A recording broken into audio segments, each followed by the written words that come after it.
Assalamualaikum warahmatullahi wabarakatuh. Saya Dina Melinda dengan NIM 24030463 dari kelas MGT 2. Video ini saya buat untuk memenuhi tugas ujian akhir semester 2 mata kuliah pengantar manajemen dengan dosen pengampu Bapak Iqbal Ahmad SEMM. Tugas yang pertama yaitu membuat video resume pertemuan 9 sampai pertemuan 15. Baiklah, pada pertemuan 9 membahas tentang pasar modal dan kartu plastik. Pasar modal adalah tempat bertemunya pihak yang membutuhkan dana dan pihak yang mempunyai dana atau disebut dengan investor. Biasanya kegiatan ini dilakukan melalui instrumen keuangan jangka panjang atau penjualan saham. Fungsi pasar modal ini adalah sebagai sumber perdagangan jangka panjang, lalu memberikan kesempatan berinvestasi bagi masyarakat untuk mendukung pertumbuhan ekonomi nasional dan meningkatkan transparansi atau akuntabilitas perusahaan. Contoh pasar modal itu adalah yang pertama, Bursa Efek Indonesia. Ini adalah perusahaan jual beli saham atau obligasi yang ada di Indonesia. Yang kedua, New York Stock Exchange. New York Stock Exchange ini adalah perusahaan saham terbesar di dunia. Lalu yang ketiga ada Nasdaq. Nasdaq ini adalah perusahaan atau saham untuk perusahaan yang ada di bidang teknologi. Selanjutnya adalah kartu plastik. Kartu plastik ini adalah kartu kecil yang biasanya terbuat dari PVC. Kartu ini menyimpan data secara magnetik. Digunakan untuk elektronik, untuk transaksi, identifikasi, atau bisa juga digunakan untuk akses layanan. Fungsi-fungsinya itu bisa untuk sebagai alat pembayaran, sebagai identitas atau tanda pengenal, dan juga sebagai akses layanan gedung, hotel, dan apartemen. Bisa juga sebagai akses layanan ketika kita naik transportasi umum. Contoh-contohnya itu adalah yang pertama itu kartu ATM atau kartu kredit. Kartu ATM ini berfungsi sebagai akses transaksi langsung dari rekening tabungan. Contohnya ATM BRI, ATM Mandiri, ATM BCA, dan lain-lain. Kalau kartu kredit fungsinya sama dengan ATM, tapi bedanya kita itu sudah ada dana tapi dibayar nanti. Contohnya itu kartu Visa, Mastercard, atau kartu-kartu kredit dari bank lainnya. Ada juga kartu e-money. Biasanya ini untuk akses parkir, akses masuk tol, tap cash, flash. Ini juga dari bank-bank yang ada di Indonesia, seperti BRI, Mandiri, BCA, BNI. Lalu juga kartu identitas itu seperti KTP, KTM, kartu pelajar. BPJS juga menggunakan kartu plastik yang terbuat dari bahan PVC ini. Kesimpulan dari pasar modal dan kartu plastik ini adalah pasar modal dan kartu plastik ini mungkin terlihat seperti dua hal yang berbeda, tapi dua-duanya itu memiliki keterikatan dan keterkaitan langsung dalam sistem keuangan digital, di mana sekarang ini rata-rata semuanya menggunakan digital, parkir, tol, dan lain-lain semuanya udah pakai kartu plastik atau kita tinggal tap aja. Kalau pasar modal itu menyediakan tempat untuk kita mencari dananya atau untuk kita mendapatkan dananya. Nah, salah satu hasil dari pendanaan tersebut yaitu kartu plastik tadi, seperti kartu debit, ATM, e-money, dan lain-lain. Selanjutnya pada pertemuan 9 membahas tentang pasar uang. Pasar uang ini adalah pihak yang memungkinkan untuk meminjamkan dana karena memiliki dana yang lebih kepada pihak yang membutuhkan dana. Biasanya dengan imbalan berupa bunga. Biasanya dengan jangka waktu tidak melebihi 1 tahun. Karakteristik pasar uang ini yang pertama, dia tidak memiliki lokasi atau tempat fisik yang menemukan penjual atau pembeli atau perantara. Makanya pasar uang itu biasanya disebut sebagai pasar atau tempat yang abstrak. Biasanya pasar uang ini tidak terorganisir karena karena tidak adanya tempat khusus atau tempat langsung sebagai perantara penjual atau pembeli. Terus pasar uang ini juga dengan jangka waktu yang pendek, biasanya tuh overnight atau tidak lebih dari 1 tahun. Biasanya pasar uang ini untuk pencari modal yang membutuhkan dana dengan cara yang cepat dicairkan atau yang bisa langsung digunakan dengan segera, karena biasanya digunakan untuk membiayai kebutuhan jangka pendek. Pasar uang ini juga memiliki resiko. Yang pertama, resiko inflasi atau nilai uangnya itu menjadi turun, dan juga hasil investasinya itu relatif rendah. Lalu juga ada resiko perubahan suku bunga. Kesimpulannya adalah pasar uang ini adalah transaksi dana jangka pendek yang tidak memiliki lokasi fisik atau tempat khusus. Pasar ini biasanya untuk memenuhi kebutuhan jangka pendek dan menjadi alternatif investasi jangka pendek, meski imbalannya itu relatif rendah. Resiko-resiko seperti resiko inflasi atau suku bunga berubah juga harus tetap diperhatikan. Selanjutnya, pertemuan 10 membahas tentang sewa guna usaha dan lembaga keuangan nasional. Sewa guna usaha itu adalah pembiayaan alternatif untuk mendapatkan aset tanpa harus membeli secara tunai. Lembaga keuangan nasional itu adalah institusi global yang berperan penting dalam stabilitas ekonomi nasional dan juga bantuan finansial antar negara. Pada sewa guna usaha, ada yang namanya lessor atau pemilik aset atau pemilik usaha, dan juga lessee sebagai pengguna asetnya. Manfaat sewa guna usaha ini bagi penggunanya itu yang pertama adalah fleksibilitas pendanaan, perlindungan inflasi, pembaruan teknologi, dan keunggulan pajak. Dan kekurangannya adalah biayanya lebih tinggi. Biasanya total pembayarannya bisa lebih mahal dibanding kita beli tunai. Lalu sulit membatalkan kontrak di tengah jalan kalau misalnya kita nggak jadi beli. Lalu juga kita bukan sebagai pemilik aset atau hak kepemilikannya itu terbatas. Kita udah beli, tapi kita tidak mendapatkan hak sebagai pemilik dari aset tersebut. Contoh penerapannya itu adalah biasanya itu pembiayaan kendaraan. Contohnya itu perusahaan-perusahaan di Indonesia ini biasanya menggunakan leasing untuk pembelian truk. Lalu juga pada alat berat industri, perusahaan itu tepatnya menyewa ekskavator atau bulldozer itu kepada leasing daripada membeli. Lalu juga ada pada peralatan medis. Biasanya di rumah sakit itu mereka itu menyewa peralatan medis. Biasanya itu pada alat-alat medis yang berteknologi tinggi. Lalu lembaga keuangan nasional. LKI ini adalah organisasi yang didirikan oleh sekelompok negara yang tunduk pada hukum internasional dan memiliki tujuan memfasilitasi aliran modal untuk membangun dan menstabilitasi ekonomi negara. Peran lembaga keuangan internasional ini yang pertama itu sebagai penyedia dana, pengawas ekonomi, dan sebagai fasilitator kerjasama. Contohnya itu Dana Moneter Internasional. Dana Moneter Internasional ini didirikan setelah Perang Dunia Kedua sebagai bagian dari sistem Bretton Woods. Lalu hubungan leasing dan lembaga keuangan internasional ini adalah LKI ini sangat relevan untuk sewa guna usaha. Karena LKI ini berkontribusi untuk menciptakan stabilitas ekonomi negara. Dan LKI ini dapat menyediakan dana kepada lembaga keuangan nasional. Baiklah, selanjutnya untuk pertemuan ke-12, anjak piutang.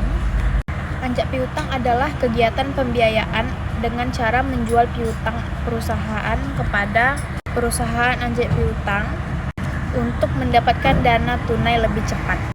Jenis-jenis anjak piutang adalah yang pertama anjak piutang non-notification, yang kedua anjak piutang notification, yang ketiga anjak piutang dengan resource, lalu yang terakhir anjak piutang tanpa resource. Manfaat dari anjak piutang adalah yang pertama, mempercepat arus kas, mengurangi resiko kredit macet, menghemat waktu dan biaya penagihan, dan meningkatkan efisiensi keuangan. Kekurangan dari anjak piutang ini adalah ada biaya atau fee yang cukup tinggi. Yang kedua, bisa merusak hubungan dengan pelanggan. Lalu, tidak semua piutang itu bisa diterima. Dan yang terakhir, ketergantungan pada pihak ketiga. Kesimpulannya adalah, anjak piutang adalah pembiayaan jangka pendek dengan menjual piutang kepada pihak ketiga untuk mendapatkan dana tunai lebih cepat. Pertemuan selanjutnya yaitu modal ventura.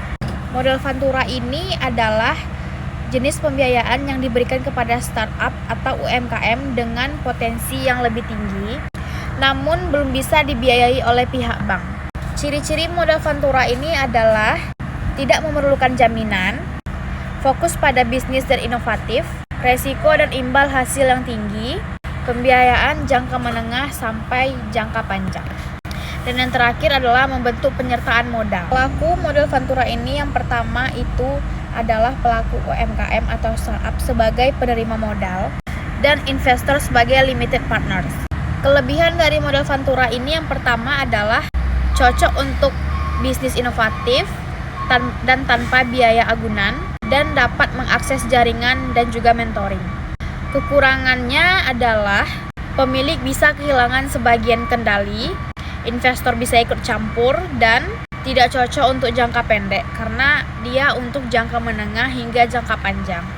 Kesimpulannya adalah, modal ventura adalah salah satu alternatif pembiayaan yang sangat efektif dan sangat mudah, dan juga sangat penting dalam mendukung ekonomi yang berbasis inovatif.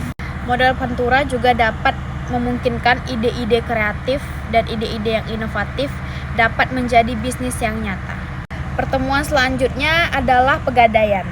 Pegadaian adalah peminjaman uang dengan cara atau dengan sistem memberikan pinjaman kepada masyarakat dengan jaminan barang bergerak seperti motor, surat tanah, emas, atau barang elektronik lainnya. Tujuannya itu yang pertama untuk membantu masyarakat yang membutuhkan dana yang mendesak, membantu pelaku usaha kecil untuk mendapatkan modal, dan memberikan akses peminjaman bagi yang tidak bisa minjam ke bank. Jenis-jenis pegadaian ini ada dua. Yang pertama, pegadaian konvensional, dan yang kedua, pegadaian syariah. Yang mana biasanya perusahaan konvensional itu adalah perusahaan yang meminjamkan atau dengan sistem yang ada bunganya. Sama dengan pegadaian konvensional juga menggunakan sistem bunga. Pegadaian syariah sama seperti biasanya, sama dengan perusahaan-perusahaan syariah yang bebas riba dengan sistem bagi hasil dan adanya akad ran sebagai dasar hukum. Pegadaian ini juga ada resikonya. Yang pertama, peminjam ini dapat kehilangan barang yang digadaikan karena gagal bayar tepat waktu, dan juga biasanya ada biaya bunga yang tinggi karena telat membayar, dan juga dapat menyebabkan ketergantungan. Kesimpulannya adalah, pegadaian adalah solusi yang tepat dan legal untuk mendapatkan dana yang cepat ketika kita sedang membutuhkan dana yang mendesak, namun dengan jaminan adanya barang yang harus digadaikan. Penggunaannya juga harus bijak agar kita tidak kehilangan barang yang sudah kita gadaikan. Baiklah, pertemuan ke-15 atau pertemuan terakhir membahas tentang asuransi. Asuransi itu adalah kesepakatan antara dua pihak. Yang pertama pihak penanggung atau pihak asuransi, dan yang kedua pihak individu atau juga seperti organisasi, di mana disebut sebagai pihak tertanggung. Ini maksudnya adalah di mana pihak penanggung atau pihak asuransi bersedia mengganti kerugian atau mengganti kerusakan yang dialami oleh pihak tertanggung jika adanya suatu peristiwa seperti kecelakaan kerja, kerusakan, dan lain-lain. Fungsi-fungsi asuransi ini yang pertama itu adalah mengurangi resiko. Asuransi ini dapat mengurangi resiko kerugian dan kerusakan yang dialami oleh pihak tertanggung. Yang kedua, mengalihkan resiko. Asuransi ini dapat mengalihkan resiko kerugian dan kerusakan kepada pihak asuransi, dan juga memberikan perlindungan keuangan. Ini maksudnya adalah asuransi itu dapat melindungi keuangan kita dari terjadinya sesuatu yang tidak terduga. Dan jenis-jenis asuransi itu yang pertama, asuransi jiwa.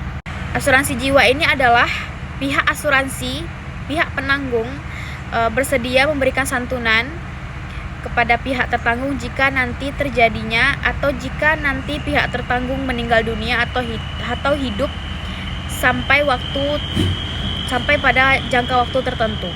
Yang kedua, asuransi kesehatan. Ini adalah pihak koperasi atau pihak penanggung bersedia menanggung biaya kesehatan atau biaya rumah sakit seperti rawat inap. Dan yang terakhir adalah asuransi kendaraan. Asuransi kendaraan ini adalah pihak penanggung bersedia mengganti rugi jika terjadinya kerusakan, misalnya ada kecelakaan atau kerusakan motor, atau juga kehilangan motor juga dapat ditanggung oleh asuransi dengan syarat dan ketentuan yang berlaku. Dan ada lagi yang lain-lain seperti asuransi properti, asuransi bisnis, dan juga ada asuransi pendidikan. Contoh perusahaan asuransi yang ada di Indonesia itu PT Asuransi Jiwa Manulife Indonesia. PT Asuransi Jiwa Manulife Indonesia ini adalah salah satu perusahaan asuransi jiwa yang terbesar di Indonesia. Yang kedua, PT Asuransi Allianz Indonesia. Allianz ini adalah salah satu perusahaan asuransi yang menyediakan asuransi kendaraan, asuransi kesehatan, asuransi properti, dan juga lain-lain. Asuransi ini juga memiliki tantangan. Yang pertama itu di mana ketidakpercayaannya kita terhadap klaim asuransi, kurangnya transparansi dari suatu perusahaan asuransi, dan rendahnya tingkat literasi asuransi. Kesimpulannya adalah asuransi itu penting sekali dalam manajemen risiko karena dapat memberikan jaminan finansial, jaminan kesehatan, dan jaminan perlindungan dalam aspek kehidupan. Baiklah, itu saja video resum dari pertemuan 9 sampai pertemuan 15. Saya akan melanjutkan ke video studi kasus motivasi. Baiklah, yang pertama saya akan menjelaskan terlebih dahulu latar belakang dari studi kasus motivasi karyawan yang kehilangan semangat ini. PT Unggul Bersama adalah perusahaan yang bergerak di bidang finance yang sudah memiliki lebih dari 200 karyawan, dan perusahaan PT Unggul Bersama ini dikenal sebagai perusahaan yang memiliki lingkungan kerja yang baik dan juga stabil. Namun dalam beberapa bulan terakhir ini manajer SDM menyadari adanya penurunan kinerja dari salah satu karyawan senior yang sudah bekerja lebih dari 10 tahun, yaitu yang bernama Bapak Didu. Sebelumnya Bapak Didu ini dikenal dengan karyawan yang sangat disiplin dan sangat aktif dalam mengikuti rapat tim. Namun akhir-akhir ini Bapak Didu sering terlambat masuk kerja dan juga sering tidak aktif atau sering tidak hadir dalam rapat tim. Lalu dilakukanlah pendekatan secara informal. Setelah dilakukan pendekatan secara informal, diketahui bahwa ternyata Bapak Didu selama ini merasa tidak dihargai karena tidak adanya peluang promosi, dan Bapak Didu merasa gajinya stagnan, padahal pressure kerja atau tekanan kerjanya juga cukup berat. Bapak Didu merasa bahwa beban kerja meningkat tapi tidak sesuai dengan gaji, dan Bapak Didu merasa tidak adil. Lalu Bapak Didu juga merasa bahwa manajer itu tidak memberikan umpan balik atau feedback terhadap kerja kerasnya selama ini kepada perusahaan. Dan saya di sini akan menjawab pertanyaan-pertanyaan terkait studi kasus motivasi ini. Pertanyaan pertama, berdasarkan teori Maslow, pada level kebutuhan apa masalah Bapak Didu terjadi?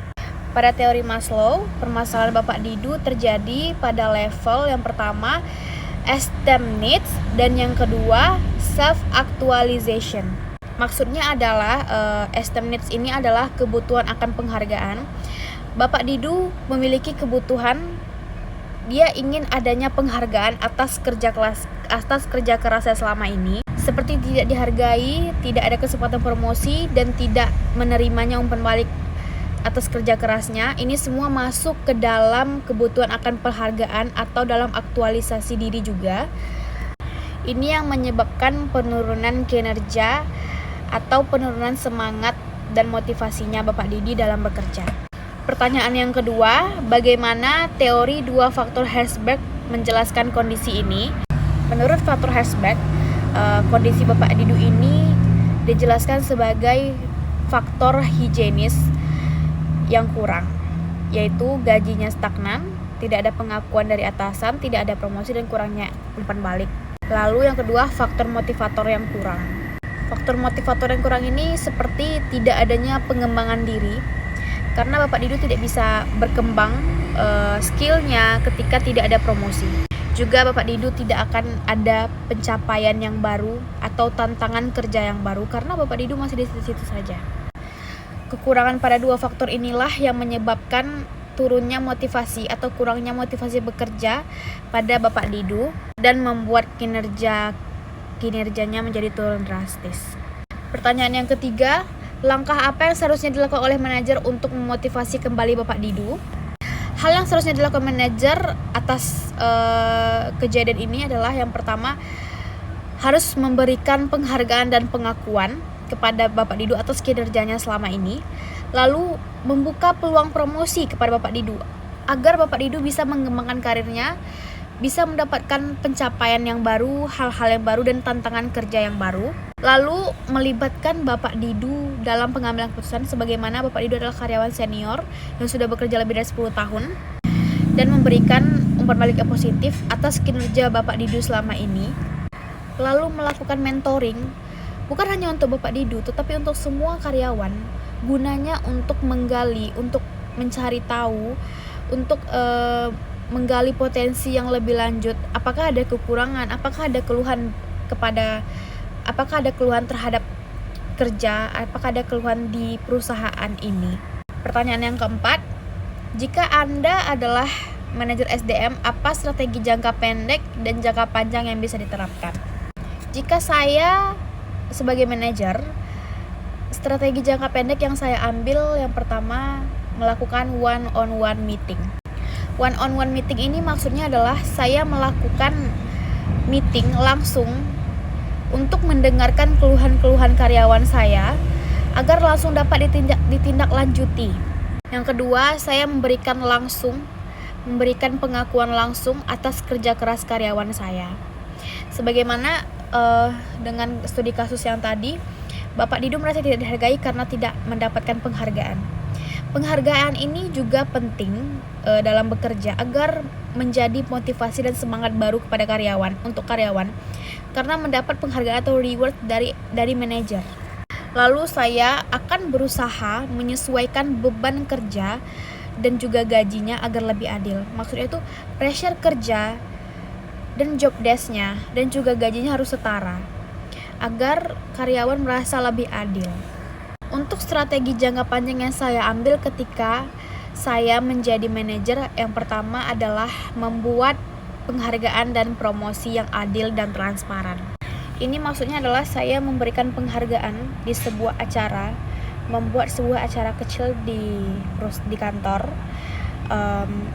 Seperti waktu dulu saya pernah magang di satu hotel, ada namanya Appreciation Associate Weeks. Ini diadakan setiap bulannya untuk adanya penghargaan langsung, reward langsung kepada karyawan secara transparan di depan seluruh karyawan lainnya agar adil dan tidak ada yang ditutup-tutupi.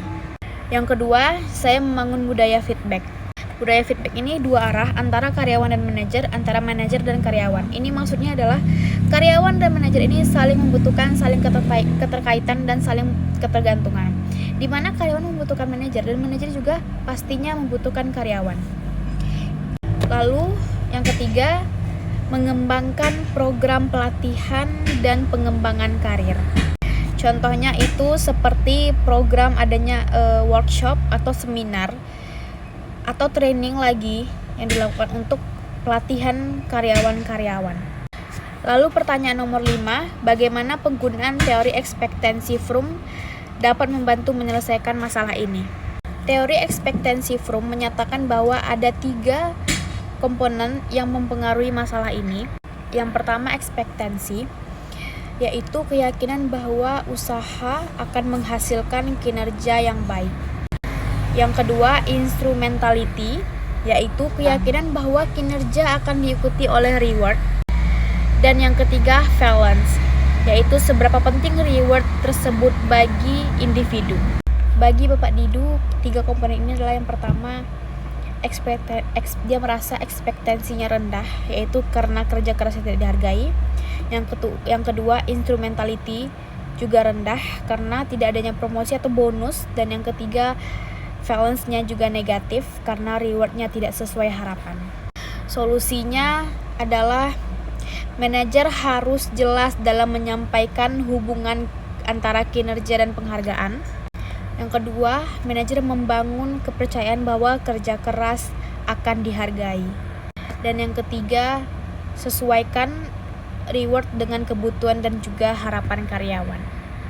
Baiklah, itu saja penjelasan dari resum pertemuan 9 sampai 15 dan video studi kasus motivasi karyawan yang kehilangan semangat. Saya mohon maaf jika ada kekurangan. Assalamualaikum warahmatullahi wabarakatuh.